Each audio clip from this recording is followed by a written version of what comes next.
One of the most common mistakes is confusing say and tell.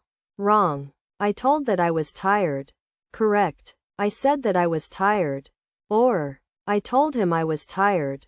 Remember, tell needs an object, tell someone.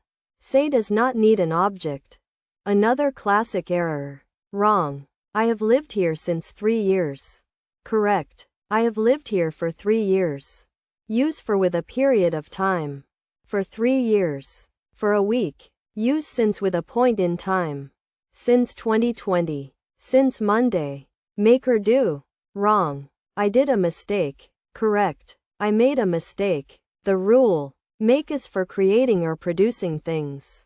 Do is for actions and tasks. Make a cake. Make a decision. Do homework. Do exercise. These words are not the same. Fun means enjoyable. The party was fun. Funny means it makes you laugh. That joke was funny. So never say, the movie was fun if you mean it made you laugh. Say, the movie was funny. Let us review today's mistakes. Tell needs an object. For is for duration. Since is for a point in time. Make a mistake. Do homework. Fun means enjoyable. Funny means it makes you laugh. Now you will never make these mistakes again.